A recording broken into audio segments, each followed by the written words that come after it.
Ah bah voilà, j'en étais l'émotion était ainsi que j'en avais même oublié mon micro.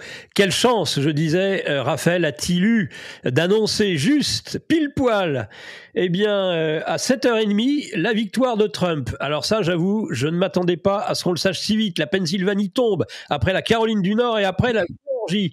Xavier Moreau, bonjour, bienvenue dans cette matinale. Merci de votre invitation. Donc évidemment, je suppose. Alors non, je n'ose poser la question. Xavier Moreau, le fondateur du site Stratpol, dont le dernier livre est Pourquoi la Russie a gagné Z. Pourquoi la Russie a gagné. Eh bien, pourquoi elle a gagné. Donc elle a gagné. Donc ça, c'est déjà fait. Est-ce qu'on peut dire que là, à l'heure qu'il est, on vient de déboucher le champagne au Kremlin au regard des résultats? Je crois que le Kremlin est plus prudent que ça. Je pense qu'il est content. Comme je l'ai dit, souvent, il y a une chose qui est claire, c'est que Vladimir Poutine et Donald Trump avaient d'excellentes relations entre 2, que, Poutine et Trump s'appréciaient mutuellement, qu'ils étaient tout à fait en phase et on se souvient, c'était l'époque avec, également Jair Bolsonaro au Brésil, sur les questions, sociétales, sur les questions civilisationnelles. Donc, ce qui est clair, c'est que, Donald Trump est quelqu'un avec qui, Vladimir Poutine, va pouvoir parler. Après, il ne faut pas non plus oublier, comme l'a également rappelé Vladimir Poutine, que c'est Donald Trump qui a mis le plus de sanctions contre la Russie jusqu'en février 2022. Alors après, il n'avait pas trop le choix non plus, puisque les sanctions avaient été décidées par les 2/3 du Congrès. Donc je crois que du point de vue de la Constitution américaine, il n'a pas le choix que de les implanter. Mais c'est lui qui a fait perdre plus d'1 an pour la construction de Nord Stream 2. Ce qui fait que Nord Stream 2 n'était pas en fonction au début de l'opération militaire spéciale. Et donc, en fait, on a pu le faire sauter sans que, tout en essayant de faire croire que c'était les Russes qui avaient fait sauter eux-mêmes leur pipeline. Donc ça, c'était quand même leur gazoduc. Donc ça, c'était assez délirant. Mais Trump a livré des Javelin à l'Ukraine. Donc, il était quand même tenu à l'époque, je pense, par l'État profond, par un parti républicain qui n'était pas trumpiste. Et là, je pense que aussi, ce qu'on va tous attendre de voir, c'est la fin des résultats. Alors là, j'ai vu que les Républicains tenaient le Sénat à 51 C'est fait, oui. sénateurs, donc ça c'est bien. Maintenant, on va voir ce que ça va donner au niveau de la Chambre des représentants. Je suis pas trop inquiet, mais après, il faudra voir la quantité de Trumpistes, en fait, à l'intérieur même de la majorité républicaine. Mais je pense que oui, le champagne, je dirais pas le champagne, mais je pense que d'ailleurs, j'écoutais Vladimir Solovyov juste avant de me brancher sur GPTV et le lui, on sentait qu'il était content. Voilà, c'est le journaliste russe le plus détesté de France. Donc vite dans son Et un talk des show plus célèbres en Russie aussi, voilà. ouais. Et donc il a toujours tenu, un peu la position officielle du Kremlin qui était de dire, que ce soit Harris ou Trump, pour nous, c'est la même chose. Mais là, on sentait quand même qu'il était content. Voilà, je pense que tout le monde est content, et en plus, les Russes ont de la sympathie pour Trump parce que c'est un peu l'Amérique qu'ils aiment bien voir. C'est un winner, il est courageux, il a survécu à 16 attentats. Avec beaucoup de panache. Donc, oui, je pense que c'est plutôt une bonne nouvelle. C'est comme ça que ça va être pris ici. Ça sera pris comme ça en Russie. Et on sait que le front, les choses avancent, évoluent dans le sens peut-être même d'un effondrement prochain du front ukrainien. Est-ce que l'élection de Trump va avoir une incidence ou pas sur la suite de cette opération spéciale, de cette guerre euh, entre la Russie et l'Ukraine, ou bien, comme le disent certains, finalement, ça ne changera rien. Et ce n'est pas parce que Trump appellera Poutine pour lui demander de s'asseoir à une table de négociation que pour autant le maître du Kremlin lui obéira le petit doigt sur la couture. Alors oui, ça c'est clair que c'est pas comme ça que ça va se passer. Moi, si j'étais Trump, je ne ferais rien jusqu'au mois de janvier, il va rentrer en fonction en janvier. Et comme vous le disiez, alors on peut pas parler d'effondrement, mais cela dit, l'armée russe avance tous les jours. À moi qui tiens une carte hebdomadaire, à peine je publie ma carte, généralement c'est le jeudi ou le vendredi où je la fais, au bout de 24 heures et quasiment même le moment même où je la mets en ligne, le temps de la mettre en ligne, elle n'est plus valable puisque l'armée russe a continué à avancer et en ce moment, dans le sud-est du front et également dans le nord, sur le front de Kharkov, dirons-nous, la Russie avance, et surtout, on s'aperçoit que l'armée ukrainienne, se débande. Les troupes refusent de tenir les positions. Je pense qu'on assiste à des choses très importantes, c'est-à-dire que les soldats ukrainiens et les chefs militaires sur le terrain ne font plus confiance à l'état-major ukrainien, au général Syrski et à Zelensky. Ils ne veulent plus se laisser enfermer dans des chaudrons pour tenir à tout prix. Et comme ce qui s'est passé à Ougledar, c'est pour ça que j'ai même inventé le terme ougledarisation, c'est-à-dire que c'est quand vous êtes enfermé dans un. On vous laisse, le gouvernement vous laisse enfermer dans un chaudron. Pour ne pas avoir à déclarer trop tôt que bah, en fait, la ville est prise. Et ce qui est délirant, parce qu'en fait, vous perdez les bonnes troupes, vous ne laissez pas le temps d'organiser leur retraite. Et c'est un peu ce qu'on a observé ces derniers temps. Donc, ce qui aboutit finalement au fait que les Ukrainiens prennent eux-mêmes la décision d'abandonner leur poste. Voilà. Donc, un gros problème de désertion, perte de confiance dans le commandement, problème de matériel parce que bah, l'OTAN est au bout aussi de ses ressources. Et donc, effectivement, l'élection de Trump peut avoir l'effet, j'avais comparé ça m'avait été approché, mais je vais le refaire, au discours du maréchal Pétain du 17 juin 40. C'est-à-dire que l'armée française, même si elle est battue, elle tient ses positions. Et puis, le 17 juin 40, le maréchal Pétain annonce qu'il négocie, qu'il a demandé au Führer de l'armistice. Et bah donc, bah, il y a 1 million de prisonniers en une semaine. Donc, on ne peut pas exclure que c'est, alors pas un effet aussi radical, bien sûr, mais que ça ait un effet sur le moral de la troupe ukrainienne, qui va se dire bon, bah, de toute manière, sans les États-Unis, on est perdu.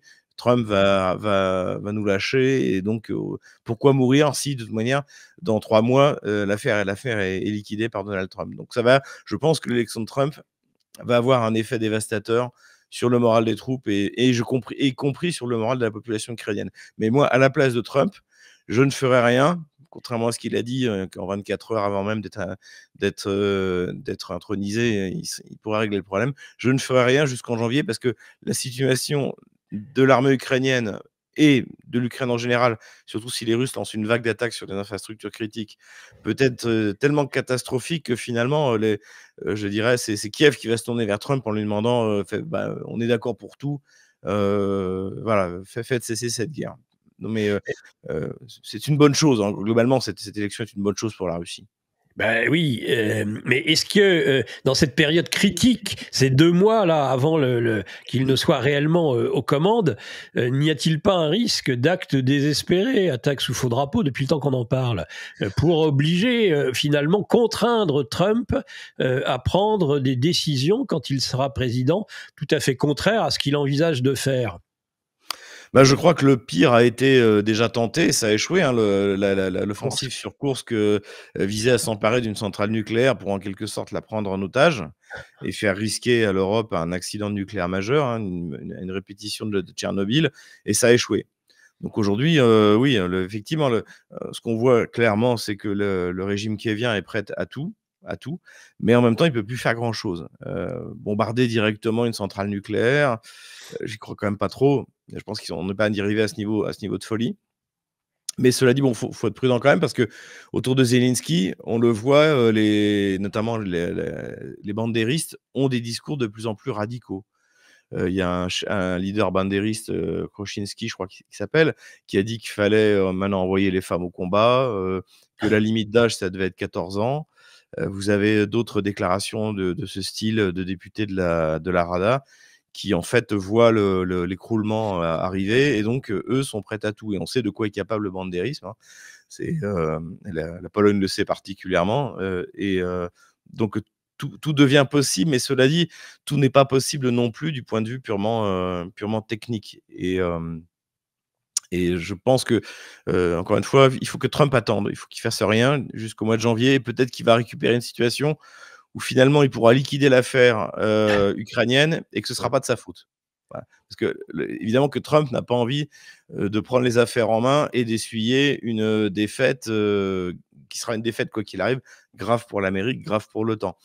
Donc il faut pas qu'il se presse. À la limite, ce qu'il avait fait sur l'Afghanistan était très bien, c'est-à-dire qu'il a liquidé cette affaire qui était perdue et la liquidation finale a été supportée par Trump. C'était un des pires moments Par par Biden. Biden. Par Par Biden Biden. en 2021, l'été 2021, et ça a été un des pires moments du mandat de Joe Biden, la débandade, ça rappelait Saigon, puisque l'ambassade a été évacuée par hélicoptère. Enfin bon, c'était. Donc voilà, oui. Trump doit faire les choses de manière intelligente pour ne pas subir la défaite qui n'est pas de son fait. C'est pas lui qui a perdu la guerre, c'est Joe Biden, évidemment. Trump est un homme qui, même si en effet il a infligé un certain nombre de sanctions à la Russie, et on voyait bien le côté malin de le faire pour finalement mettre en difficulté l'économie européenne, en particulier l'économie allemande, est-ce que pour autant, s'il liquide ce conflit, c'est un homme qui fait du business, qui aime le commerce. Donc, on peut envisager, espérer. Quelle est l'analyse en Russie de l'espoir, qui est un espoir européen aussi pour tous ceux qui veulent une énergie moins chère, que les sanctions soient levées, sachant que ce qui est tout de même assez inquiétant avec Donald Trump, c'est qu'il l'a dit, eh bien, dès que je serai élu, tous les jours, on ouvrira à nouveau une sorte de forage, on fera des forages pour le gaz de schiste. Or, le gaz de schiste, je suis désolé, mais il n'est rentable qu'à la condition de fortes sanctions vis-à-vis de la Russie. Sinon, il n'est plus rentable, ce gaz de schiste. Alors, effectivement, le problème, en fait, c'est que l'absence du gaz russe par gazoduc partiel, hein, puisqu'il y a quand même du gaz russe qui arrive par gazoduc, par Turkish Stream et jusqu'au moins au 1er janvier 2025 par l'Ukraine. L'absence donc de ce gaz a provoqué une augmentation globale des prix du gaz. Et évidemment que Trump a voulu faire plaisir aux producteurs de gaz de schiste. Je pense qu'une des raisons pour lesquelles il a voulu retarder le lancement de Nord Stream 2, c'était pour faire plaisir aux producteurs de gaz de schiste. Cela dit, les Américains n'exportent pas non plus énormément de gaz. La plupart de leur production va dans leur consommation intérieure. Et donc, quoi qu'il arrive, ils vont garder une énergie pas chère. Mais c'est vrai que autant Washington a perdu la guerre contre Moscou, autant il l'a gagné contre l'Europe, le reste de l'Europe. On vient de le voir en France. C'était pas moi qui le dis, c'est dans le Figaro. La fermeture des 2 sites Michelin, c'est parce que le coût de l'énergie est trop cher. Et ça, c'est grâce aux sanctions que l'Europe a mis sous l'ordre de Washington sur l'énergie russe, hein, évidemment. Donc, et en Allemagne, la situation est encore pire. Je dirais, en Allemagne, c'est pire parce que l'Allemagne avait conservé une véritable puissance industrielle. La France, ça faisait 50 ans que les régimes successifs d'inspiration socialiste, dirons-nous, le détruisaient eux-mêmes. Donc, il Vendu restait à la plus grand-chose. découpe. Il restait Michelin, c'est en train d'être fait. Donc, effectivement, qu'est-ce que va faire Trump? Trump est un nationaliste. Il n'est pas là pour nous faire plaisir. Il n'est pas là pour faire plaisir à l'Europe. Il est là pour faire en sorte de défendre le mieux qu'il va pouvoir l'intérêt supérieur de la nation américaine et du peuple américain. Ça a un avantage, c'est que ça le rend parfaitement lisible. Vous savez ce qu'il va faire quand Poutine est lisible, hein, c'est un nationaliste, donc vous savez, il n'y a pas d'idéologie derrière Poutine. Il n'y en a pas derrière Trump, donc je pense qu'il ne va pas nous faire de cadeaux.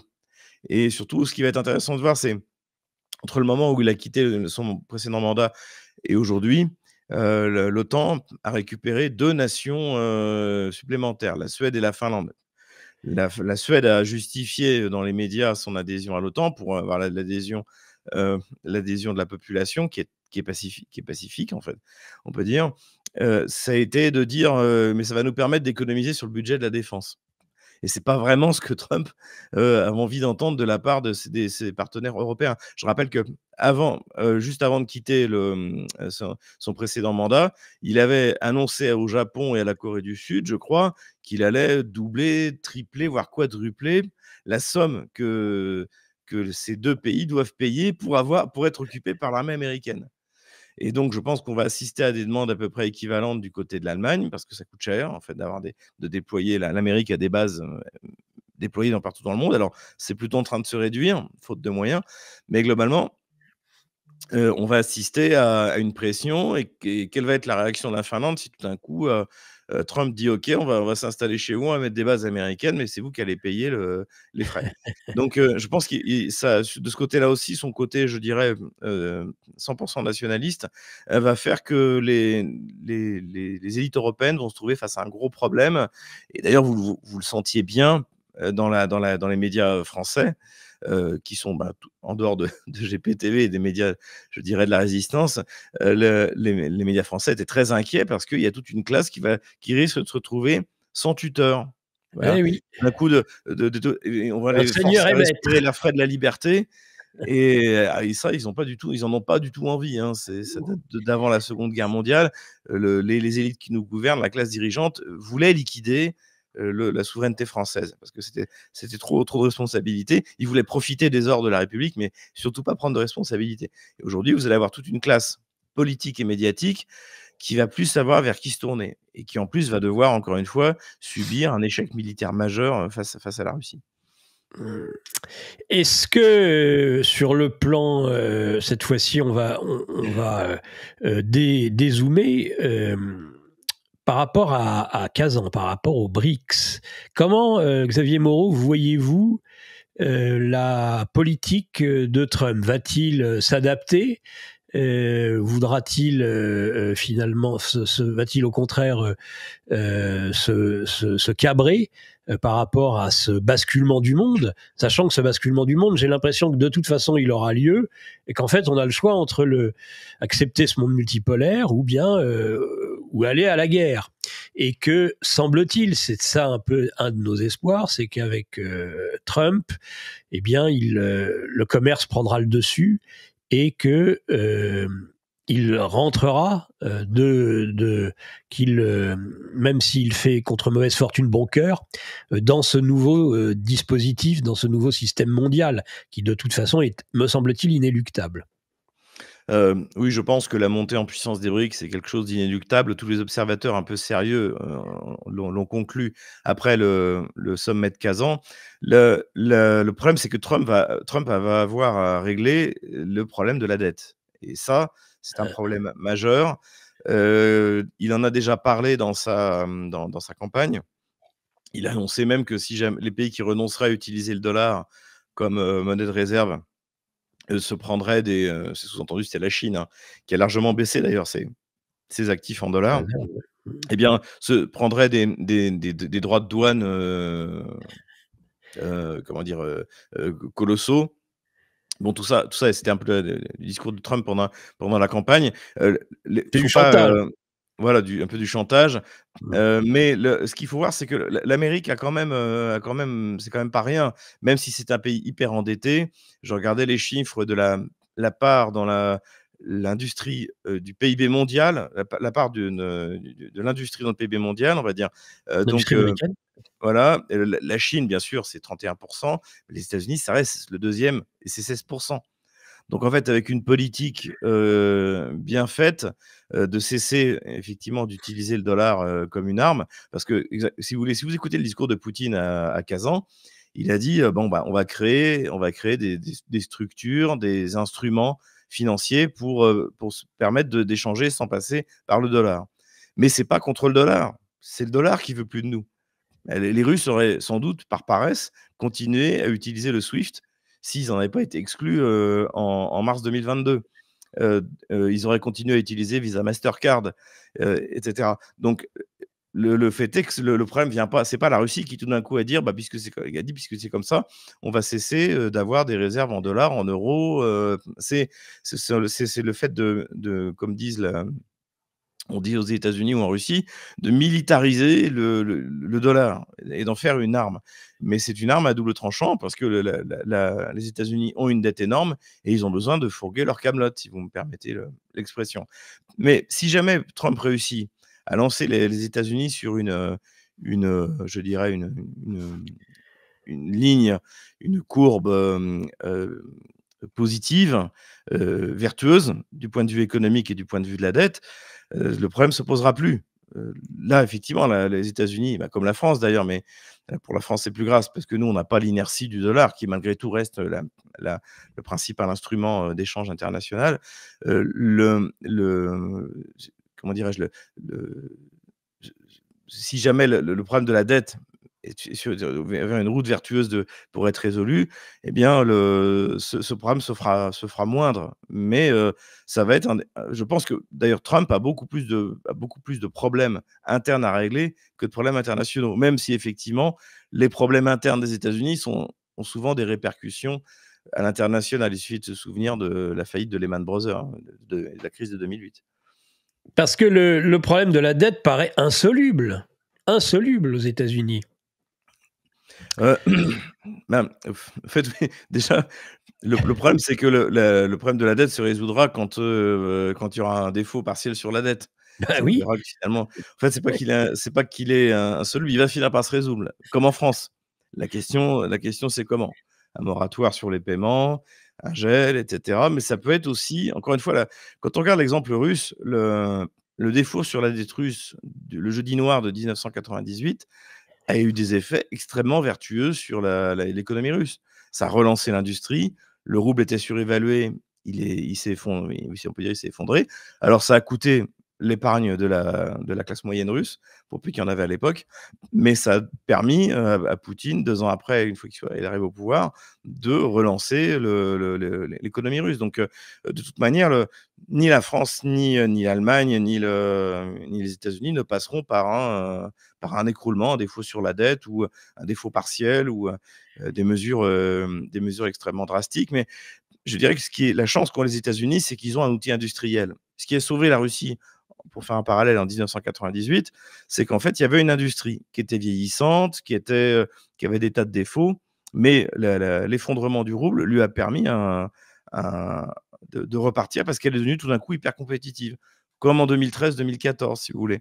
Donc voilà, ce ne sera pas forcément une mauvaise chose. De toute manière, il faut que les États-Unis reviennent vers une économie réelle, une économie de production, pas une financiarisation qui, comme le dit très bien Charles Gave, a des conséquences où les prix sont faux. La valeur du dollar est fausse, la valeur de l'euro est fausse, les prix sont faux, parce que tout est, spéculatif et financiarisé. Une dernière question, Xavier Moreau, puisqu'on on doit arrêter évidemment à 8 heures cet entretien. Et l'Europe, est-ce qu'il ne va pas y avoir une tentation de la part de, enfin l'Europe de Bruxelles, cette prison des peuples. N'y va-t-il pas y avoir une tentation de resserrement? On avait vu ça déjà avec Breton par rapport à X, hein, sur la liberté d'expression. Est-ce que ça ne va pas finalement rigidifier le rapport des dirigeants européens avec leur propre peuple? Est-ce que finalement l'État profond américain ne va pas avoir cette tendance à se déplacer de l'autre côté de l'Atlantique pour équilibrer finalement et conserver finalement, c'est une opération de survie, sachant que évidemment ils n'auront plus les coups des franges comme depuis 4 ans avec un malheureux président dont on sait qu'il est totalement sénile. Évidemment, les choses vont changer avec Trump. Alors, est-ce que et c'est pas pour autant que cet État profond va disparaître. C'est pas pour autant qu'ils vont tous être jetés en prison. J'en doute beaucoup. Donc, est-ce qu'il va pas y avoir un déplacement du centre de gravité des mondialistes vers l'Union européenne? Si, moi je pense que c'est ce qui s'est passé d'ailleurs pendant le premier mandat de Trump. C'est ce qui va se passer pendant ce mandat. Il y a déjà des éléments qui sont en place. On le voit en France, notamment avec le ministre adjoint des Affaires étrangères, Benjamin Haddad, qui est vraiment un agent étranger, un agent de l'État profond, qui vise à permettre à l'État profond de continuer sa politique, bah, notamment en Ukraine, même avec Trump. C'est-à-dire que, par exemple, le gros souci, des bellicistes, européistes, c'était mais comment on va faire? Parce qu'il va falloir qu'on continue la guerre sans qu'elle soit financée par les États-Unis, qui étaient le plus gros contributeur. Et la solution, bien sûr, auquel ils pensent, c'est que, ben, le seul complexe militaro-industriel qui peut tenir encore, les livraisons d'armes en Ukraine, c'est le complexe américain. Et je pense que l'idée, c'est bon, bah, OK, Trump va plus la financer, mais ce qu'il faut, c'est que le complexe militaro-industriel américain continue à fournir des armes et c'est les Européens qui vont la payer. Je pense qu'on a une idée assez semblable, c'est assez proche de l'idée que se font les européistes. Mais malgré tout, encore une fois, il n'y a pas de volonté politique. Le problème, c'est que, encore une fois, quoi qu'il arrive, les élites européistes vont être exposées à l'air frais, à l'ère des grandes cimes, l'ère de la liberté. Et ça, ils n'en veulent pas. C'est vraiment la servitude volontaire. Et j'aimerais pas être à leur place aujourd'hui parce que ce sont des gens qui n'ont pas l'habitude de commander, de prendre les décisions par eux-mêmes, d'avoir leur propre idéologie. Leur idéologie, c'était la soumission. Et ça les reposait. Je me souviens, j'en avais parlé avec un de mes amis, qui est un philosophe historien et je lui posais la question: «Mais pourquoi est-ce que, Pierre Laval a collaboré?» C'était un socialiste, il était de gauche, il n'était pas du tout nazi, et cetera. Il m'a dit: «Mais parce qu'en fait, ils avaient déjà liquidé la France. Alors ils auraient aimé la liquider dans un projet, une espèce de grande social-démocratie européenne, ce qu'on aura avec l'Union européenne, en fait. Mais bon, bah, ça n'a pas marché. Hitler avait gagné la guerre, il avait un projet.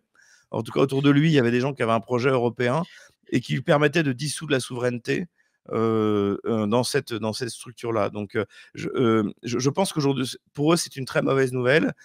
Ce qu'ils ont envie, en fait, c'est de continuer à être commandés. Et Trump pourra peut-être utiliser ça, d'ailleurs.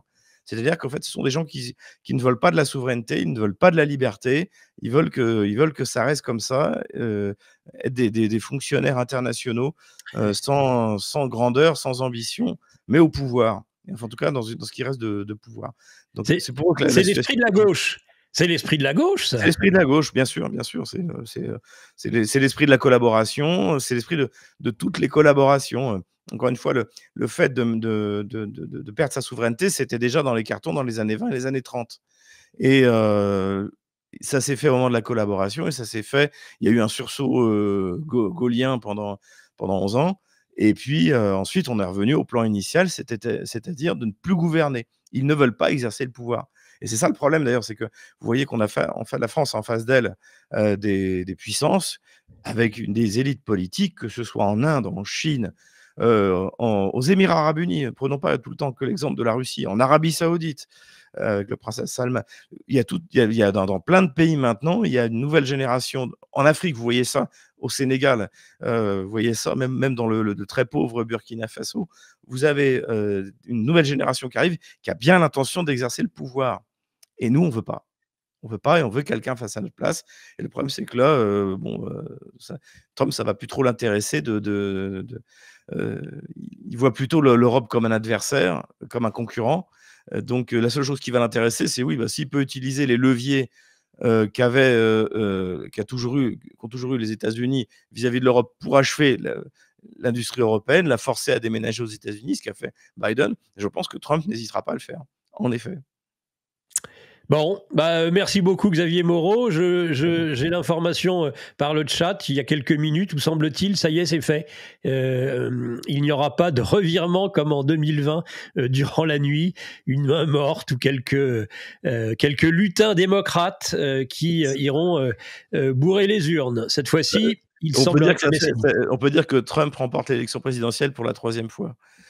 Oui, et que Barack Obama sera privé de son 4e mandat. Exactement. Il espérait en tous les cas. Merci beaucoup Xavier Moreau de vous être rendu disponible. Merci Nicolas. Et à bientôt. À bientôt. Et vous appelez à la mise en place d'un euro numérique. Absolument. Absolument. Nos élites déroulent leurs plans contre nous.